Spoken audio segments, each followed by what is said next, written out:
시청자 여러분 안녕하십니까? VOA 뉴스투데이 시작합니다. 북한의 주요 정치 행사에 지도급 인물들이 타고 온 고급 수입차 행렬에 대해 해당 차량 제조사인 독일 벤츠사가 철저한 조사를 벌이고 있다고 밝혔습니다. 또 지난 15년간 북한과 사업 관계를 맺지 않고 있다면서 국제사회의 제재인 대북 금수 조치를 엄격히 준수하고 있다고 강조했습니다. 첫 소식 함지아 기자가 보도합니다. 북한 대외관용 조선중앙통신이 지난해 12월 27일 공개한 노동당 전원회의 영상입니다. 내각 총리 김덕훈을 비롯해 당 조직비서 조영원, 최고인민회의 상임위원장 최룡해 등 북한 최고위급 간부들이 잇따라 독일 메르세데스 벤츠사의 최고급 세단인 S클래스 차량을 타고 회의장에 도착했습니다. 이들이 타고 온 차량은 미국에서 신차 가격이 최소 미화 약 12만 달러, 한화 약 1억 5천만 원에 달하는 비싼 차들로 이들 차량을 이용한 지도부의 회의장 도착 장면 공개는 대북 제재를 노골적으로 무시하는 의도적인 것으로 보입니다. 이에 대해 해당 차량의 제조사인 독일 메르세데스 벤츠사는 철저한 조사 방침을 확인했습니다. 벤츠 독일 본사 홍보실은 3일 BOE의 질문에 우리는 보도된 차량들에 대해 철저히 조사하고 있다고 밝혔습니다. 특히 벤츠는 15년 넘게 북한과 사업 관계를 맺지 않았으며 미국과 유럽연합의 금수 조치를 엄격히 준수하고 있고 북한으로의 차량 인도를 방지하기 위해 포괄적인 수출 통제 프로세스를 시행하고 있다고 설명했습니다. 그러면서 벤츠는 관련 법률을 준수한 제품 수출을 기업 책임의 기본 원칙으로 삼고 있고 국제사회의 대북 제재에 따른 수출 금지 조치를 이행하고 있다면서 자체 수출 통제 조치로 시행하고 있다고 강조했습니다. 유엔 안보리는 북한의 이딴 핵 미사일 도발과 관련한 대북 제재 결의 1718호 및 2094호에 따라 사치품에 해당하는 고가 차량 및 모든 운송수단에 대한 북한으로의 수출이나 이전을 금지하고 있는데 이 같은 규정을 지키고 있다는 설명입니다. 벤츠 홍보실은 다만 차량 식별 번호가 없으면 구체적인 흔적을 찾는 것은 불가능하다면서 현재로서는 해당 차량들이 어떻게 북한 정부에 의해 사용됐는지 알 수 없다는 점을 양해 바란다고 밝혔습니다. 아울러 제3자에 의한 차량 판매, 특히 중고 차량 판매는 당사의 통제 및 책임 범위를 벗어나는 것이라고 설명했습니다.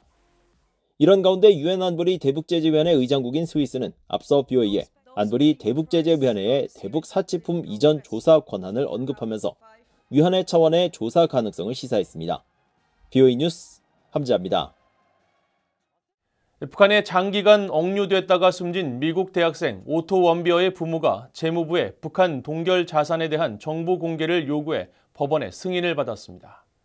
미국 연방법원 전자기록 시스템에 따르면 미국 재무부 해외자산통제실은 지난달 19일 제출한 요청서에서 지난해 11월 30일 오토 원비어의 부모가 재무부에 의해 차단된 특정 자금 정보를 요청하는 소환장을 발부했습니다. 해외자산통제실은 해당 정보 공개에 동의했으며 다만 이 같은 정보 공개가 자칫 미국의 영업비밀법 위반일 수 있어 법원에 보호명령을 요구한다고 설명했습니다.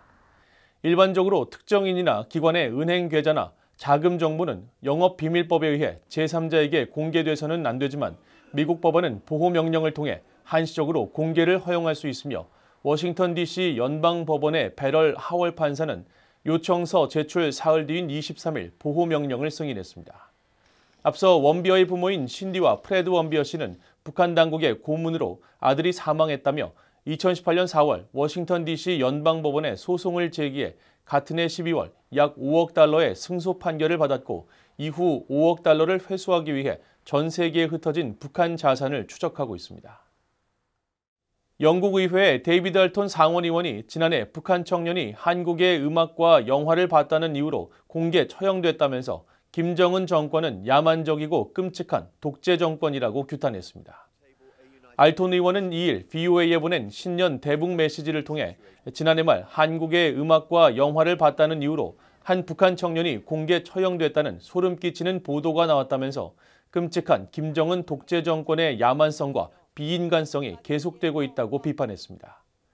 또 북한 정권의 잔혹성이 지속되는 상황에서 중국 공산당은 탈북민을 강제 북송해 난민협약을 위반하고 있다면서 사실상 중국은 탈북민들에 대한 사형 집행 영장에 서명하고 있는 셈이라고 비판했습니다. 이어 북한은 푸틴이 우크라이나의 주권과 자유에 대한 치명적인 공격을 계속할 수 있도록 러시아에 치명적인 무기를 대량으로 보내며 2023년을 마감했다고 지적하고 독재자와 권위주의자의 축은 자유세계에 실존적인 위협을 가하고 있으며 우리는 2024년에 민주주의와 법치, 인권이라는 공동의 가치를 수호하기 위해 마음을 강하게 먹어야 한다고 밝혔습니다. 유엔에서 북한의 핵과 미사일 인권 문제를 개선하기 위한 압박 움직임이 강화되고 있습니다. 새해 1월 유엔 안보리 의장국인 프랑스는 북한 관련 회의 소집 의지를 밝혔고 유엔 인권이사회에서는 중국에 대한 인권심의 UPR을 앞두고 관련 기구들이 탈북민 강제 북송 문제를 잇따라 제기했습니다. 김영권 기자가 보도합니다.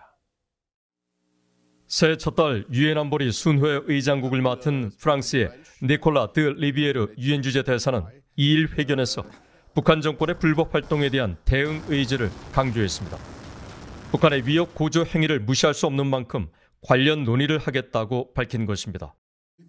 On peut pas ignorer les faits que la Corée du Nord viole les résolutions du Conseil de sécurité, viole le TNP, se prolifère de plus en plus. C'est une menace pour son environnement régional. Parce que certains des vecteurs nord-coréens sont des missiles intercontinentaux. Et donc on est en présence en réalité d'une menace majeure. 리비에르 대사는 그러면서 북한의 탄도미사일과 핵 확산에 초점을 둔 유엔 안보리의 기존 역할을 확장할 필요가 있다며 인권과 인도주의 지원, 북한 정권의 행태를 지적했습니다. 북한의 인권 문제 등에 대해 안보리 차원의 논의와 압박이 필요하다는 의미로 해석됩니다. 이런 가운데 유엔 인권이사회에선 오는 23일 실시될 중국에 대한 보편적 정례 인권 검토 UPR을 앞두고 탈북민 강제 북송 문제 등에 대한 압박 움직임이 커지고 있습니다. 유엔의 담당 실무그룹이 최근 홈페이지에 공개한 중국의 인권 문제 권고 요약문을 보면 유엔 인권조약 기구들이 이례적으로 탈북민 강제 북송 문제를 제기하며 개선을 압박하고 있습니다. 특히 유엔 여성차별철폐위원회는 중국은 성적 착취, 강제 결혼 등 북한 출신 여성과 여자아이들의 인신매매의 목적지가 되고 있으며 이들은 불법 이주자로 분류돼 강제 북송되고 있다고 우려했습니다. 유엔 인종차별철폐위원회도 북한 출신 망명 희망자들이 강제 송환 금지 원칙 적용 대상이란 신뢰할 만한 주장에도 불구하고 계속 강제 북송되고 있어 거듭 우려를 표한다고 밝혔습니다. 유엔 난민기구도 중국에서 망명을 모색하는 북한 출신 등 모든 국적자가 망명 절차에 접근할 수 있도록 보장하고 국제적 보호가 필요하다고 판단되는 북한 출신 망명 희망자들에게 중국 내 합법적 거주를 위한 신분증 발급을 포함해 인도적 보호 조치를 취할 것을 중국에 권고했습니다. 앞서 폴커 트르크 유엔 인권 최고대표는 지난해 8월 유엔 안보리가 개최한 북한 인권 공개회의 보고를 통해 이 문제를 정면으로 제기했었습니다. I therefore urge all states to refrain from forcibly repatriating North Koreans and to provide them with the required protections and humanitarian support.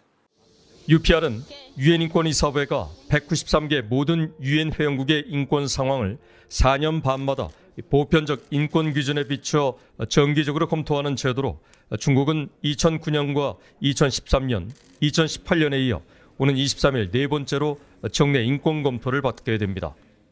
BOE 뉴스 김영걸입니다.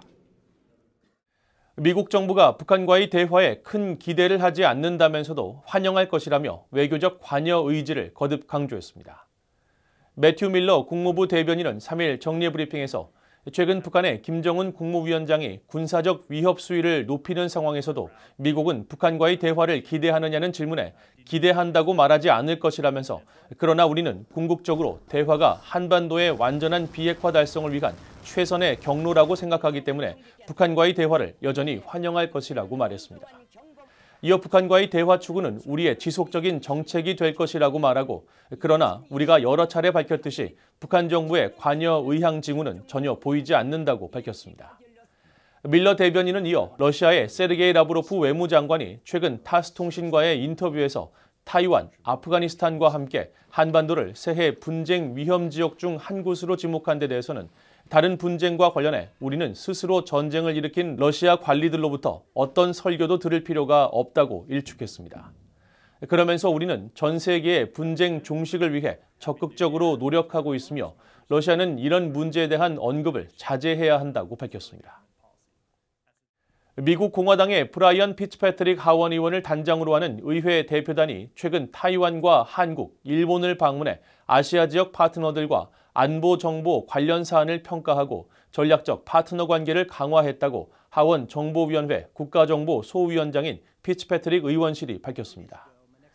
피츠패트릭 의원실은 2일 보도자료를 통해 이번 순방에서 한국의 김태효 국가안보실 1차장과 일본 외무성의 호사카 야스시 대신 정무관, 타이완의 웰링턴 구 국가안보보좌관, 또 영내주 등 미군 관계자 등과 면담했다면서 이같이 밝혔습니다. 이어 피츠패트릭 의원은 이번 회의를 통해 동맹국과의 협력을 최적화하고 북대서양 조약기구 나토 동맹의 힘을 증강하며 글로벌 안보를 강화하기 위한 귀중한 통찰을 얻었다고 설명했습니다. 북한 당국이 통제와 검열을 강화하면서 국경 봉쇄 기간에 주민들이 한국 드라마를 시청하고 기독교 신자들은 외부 기독교 라디오 방송을 청취하는 등 기독교 자료들이 빠르게 확산하자 전파 방해 등 대응을 강화했다고 국제 기독교 단체인 릴리스 인터내셔널이 밝혔습니다. 영국에 본부를 둔 릴리스 인터내셔널은 최근 발표한 2024 박해 동향 보고서에서 협력단체인 한국 순교자의 소리 VOMK를 인용해 북한 정권이 코로나 팬데믹 기간 북중 국경 지역에 두 번째 장벽을 세우는 등 주민들을 더 고립시켰다고 밝혔습니다. 그러면서 한국 순교자의 소리가 북한에 보내는 기독교 라디오 방송 등 외부 방송에 대한 북한 당국의 전파 방해 행위가 계속 증가하고 있지만 성경을 접하는 북한 주민들은 어느 때보다 많다면서 특히 북한 지하교회의 요청으로 육로와 해상, 공중, 라디오, 인터넷 등을 통해 북한에 계속 성경을 공급하고 있다고 설명했습니다. 이상으로 VOA 뉴스투데이를 모두 마칩니다. 시청해주신 여러분 고맙습니다.